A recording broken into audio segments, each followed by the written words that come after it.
breaking news out of Silver Spring. One man was found dead inside of a parking garage at Fenton Street and Wayne Avenue. A man was killed last night while on his way to get ice cream with his family.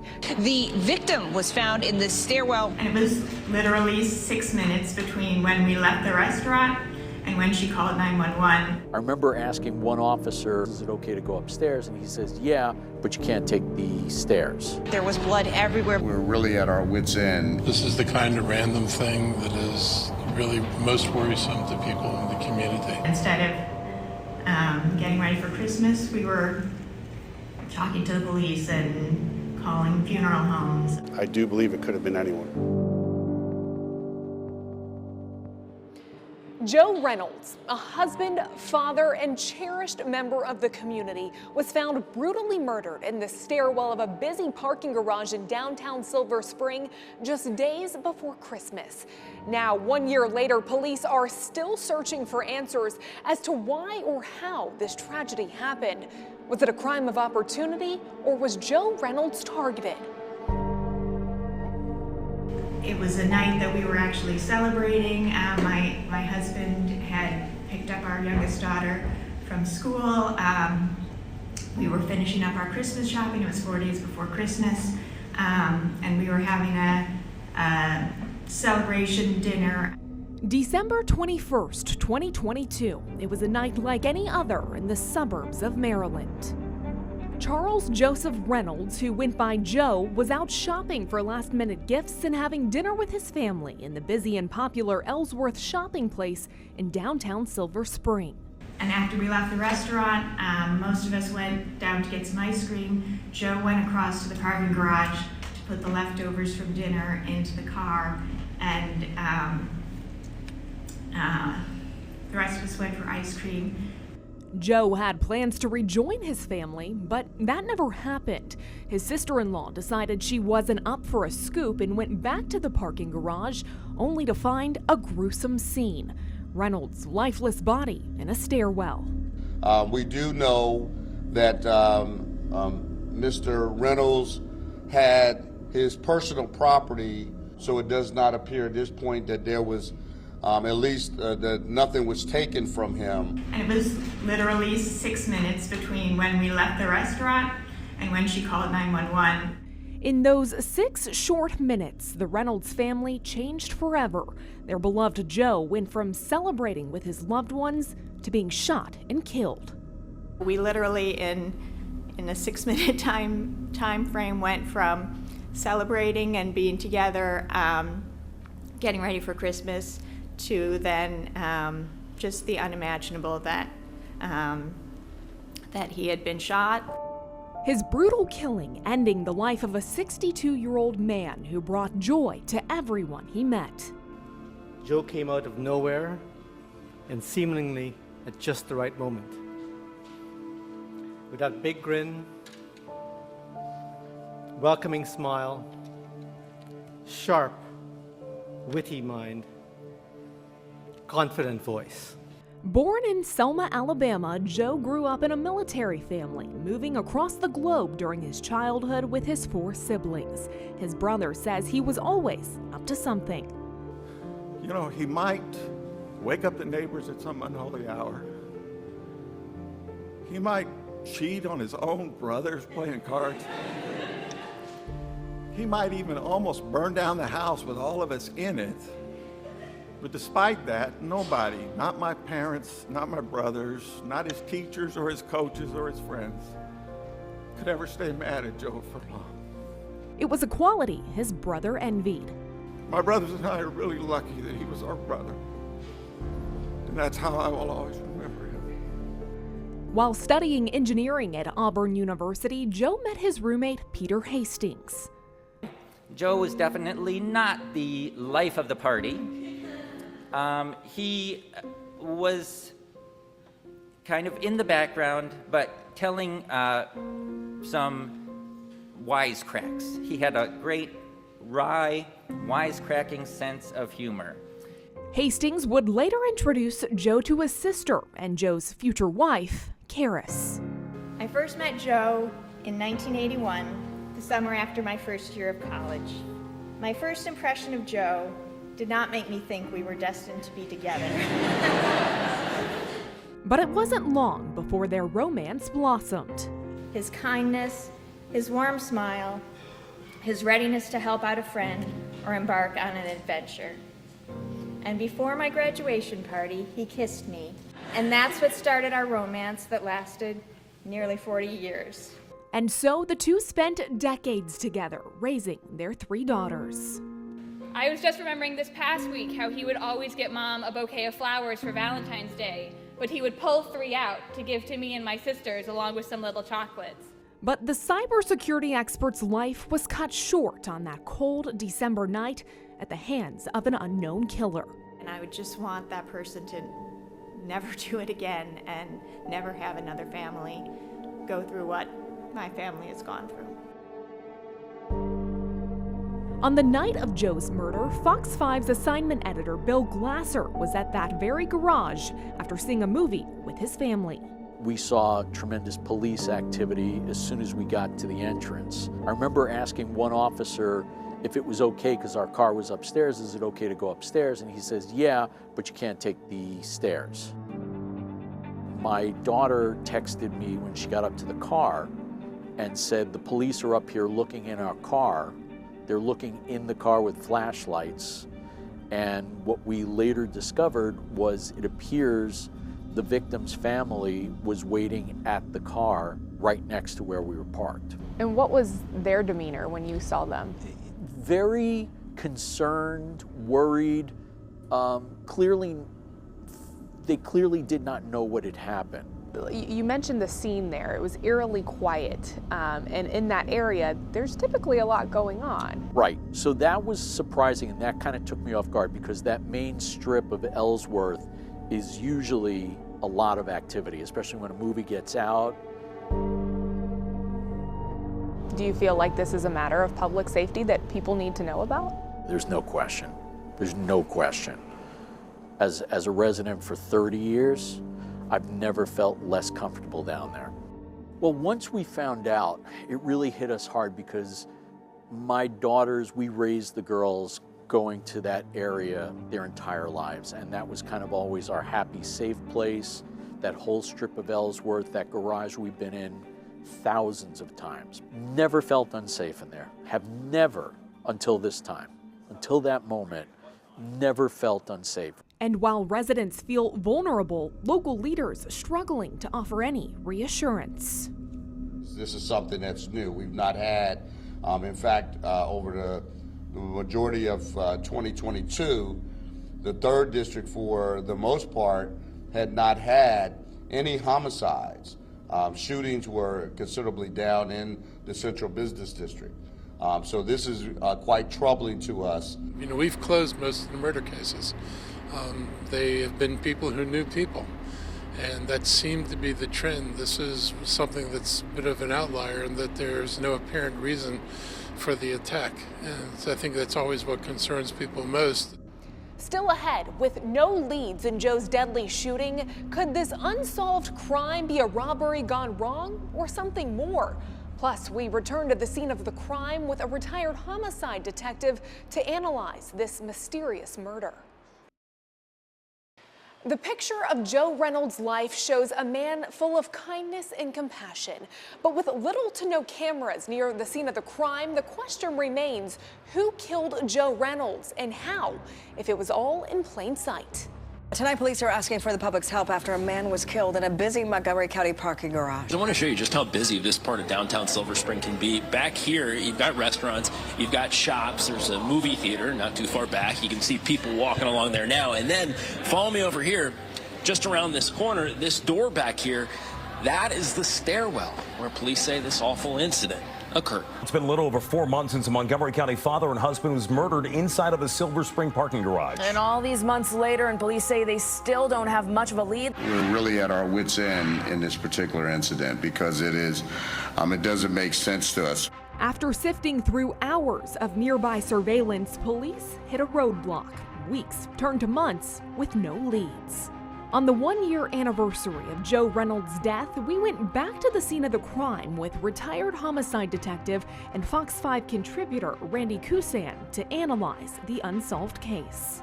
During the holiday season, this is a highly trafficked area for shopping and eating and dining. So after dinner, he walks to his car through this breezeway. The rest of the family walks down to the ice cream shop at the end of the street. As you're walking through here, I mean, what are you noticing? Again, so it's fairly well lit. Okay. Again, you're going to see people as we walk down here. I don't think there's any concern here at all. You can see once you enter the garage, you have the option of using the elevators or the stairs. And yes, I believe he was parked on the 3rd level. And it does seem like, just in the time we've been here, a lot of people are taking the stairs over the elevators. Of course, like not everyone takes the elevator, yeah. He wasn't quite paying at the parking kiosk yet because they weren't leaving, but the parking kiosks are here, the paying kiosks, and again, you can see well lit, security camera there, security camera here.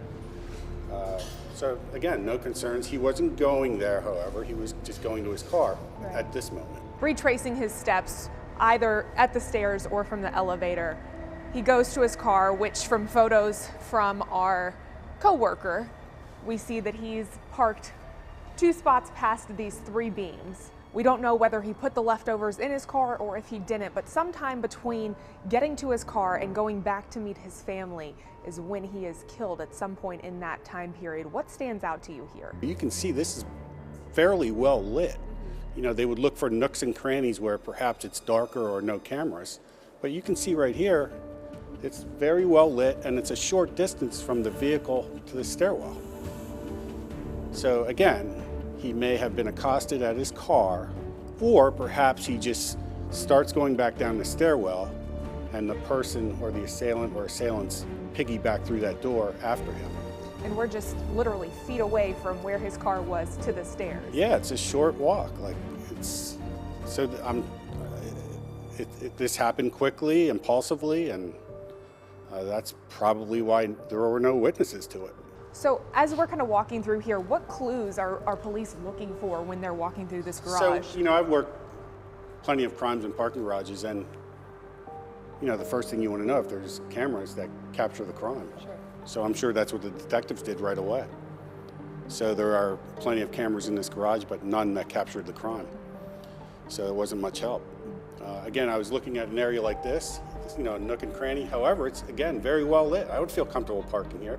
There's a bright light right up above. You talked about this time last year and the crime that was happening across Montgomery County, specifically in parking garages. What can you tell us about that?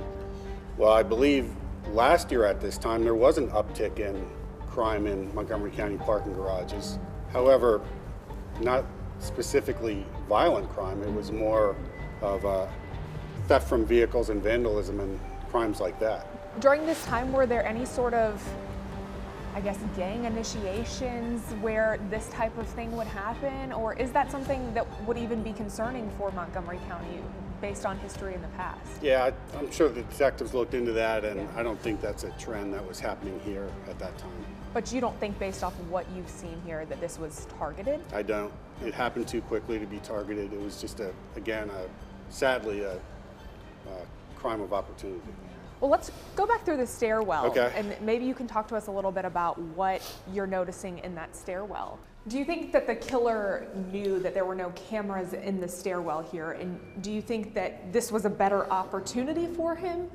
Not necessarily. However, you're more likely to be a victim of a crime in a stairwell than the parking garage itself. Okay. That makes sense. And what about how quickly you could kill somebody in a stairwell like this compared to being out in the parking garage? Right, well, it would take, 1 second, I guess, just to pull the trigger, and that's it, and then you flee. What about an echo in a place like this where it's very confined? It would echo throughout the stairwell, but not necessarily out into the parking garage. So if you were on the 5th level or the 1st level, sure you would hear it. It would be ringing out. However, if you were in the parking garage itself, it's unlikely that you would hear it. Do you think if someone was up here committing a crime they would have known that there's not any cameras, at least in our visible sight here? So in my experience, I would say no. I don't think the people that are committing these crimes are taking note of cameras and locations. No, I don't. Why is that? Because they're not savvy enough to. These are probably done by juveniles and or young adults, and they're just not savvy enough. They act impulsively, and if a camera's there, a camera's there. They just don't care. Right. Mr. Reynolds, he worked in cybersecurity. Do you think that at any point that may have played a role in this investigation and to maybe he was targeted because of what he did in his career? Or is that completely irrelevant here? I think the detectives explored that route, and Mr. Reynolds has been retired for some time, and there's no evidence of that. He was not robbed of any money. The car was not taken. So what do you think may have happened in that situation? Well, I believe it was going to be a robbery, but it was a robbery gone wrong. And once the gunshot rang out, the robbery is then aborted. No, nothing was taken. His car wasn't taken. His property wasn't taken. So it's essentially what the police call a robbery gone wrong. So do you think that this was a matter of public safety here? Yeah, I believe Mr. Reynolds was targeted because he was alone, and it could have been anyone. But they chose someone that was alone and vulnerable, and it was a crime of opportunity. And the fact that police have not given us any updates, they say there's no leads, there's no updates at this point. There's still a suspect as far as the public is concerned. Is that mostly because they're trying to remain tight-lipped about it, or is that because they genuinely do not know? I don't believe they've received any tips at all. That's very odd. And obviously there's no physical evidence at the crime scene that would identify a suspect or lead to a suspect. That's tough. Coming up, with no image of a possible suspect, nothing left behind, and no evidence of a possible struggle, the case remains open but seems to have gone cold. Police adamant there's no threat to the community, but how can they be so sure? Plus, the changes being made to parking garages across the county in the wake of Joe's death. Whoever shot and killed Joe Reynolds could have walked away or driven out of this parking garage without attracting any attention. In the months after Joe's death, changes were made countywide to increase security. Police say that they are increasing patrols in this part of downtown Silver Spring. Police did step up their security of the county's downtown area parking garages in the wake of this. Despite months of investigating, police still have no person of interest in the killing of Joe Reynolds. They've had press conferences with the family, press conferences just with the police. Not one tip, not one lead. There's nothing left behind in the way of evidence. They don't have fingerprints. They don't have pieces of clothing. They obviously didn't have pictures because there weren't cameras here. Since he wasn't robbed, they still have no clue as to why he was attacked. What is the motive at this very moment? We do not know. For the foreseeable future, we are going to upstaff our presence in downtown Silver Spring, a high police presence, and focusing on the parking garages, but more specifically, foot patrols in those parking garages. And with no suspect and no leads in the Reynolds case, those who live in the community feel left in the dark. I think it's just senseless, it's unnecessary, and that just tells us that Montgomery County PD needs to control this area better. Because for that man to lose his life the way that he did, for what reason? For what reason? They don't understand what they're doing to people's families. It's obviously scary because we do come down here. You really have to just look around yourself and don't come alone. Don't go back to your car alone. It's sad just so somebody's family can't have any closure. And a lot of the stuff been going on down here too as well, just with the robberies and car theft. So it's kind of sad for the whole community. We asked Montgomery County Police how many cameras were working in the Wayne Avenue garage that night. A question they would not answer, leaving the community to feel unsafe. Obviously, garages are vulnerable places, and this kind of highlighted the vulnerability. Myself and others felt that it was time to up the level of security. It came along with other crimes that were occurring. This was the worst crime that occurred, but there was an increasing concern about public safety. In the year since Joe's death, 15 security cameras were added to county parking garages, including 2 at the Wayne Avenue garage. One of those cameras was placed in the very stairwell where Reynolds lost his life. You know, the county executive had called after this happened. He had called for more security cameras in parking garages, of course, this being one of them. Is that enough? Security cameras are the way crimes are solved nowadays. Not murders, but almost any crime, even small crimes. There's cameras everywhere. If you get a high quality camera, it's the way crimes are solved nowadays. Coming up, Joe leaves behind a lasting legacy, the way he's being remembered by family and friends, plus the reward being offered for his killer. Joe Reynolds was a beloved husband and father, and while his case remains unsolved, his family hopes for justice, but they say finding his killer won't change that he's gone. And I didn't know then that it was going to be our last father-daughter time together. Remembering Joe is always going to be a joy to me. I do know now as well that I was just so lucky to have a father who was so caring and supportive and loved me so much. How could I squeeze into a few words what I wanted to say about Joe?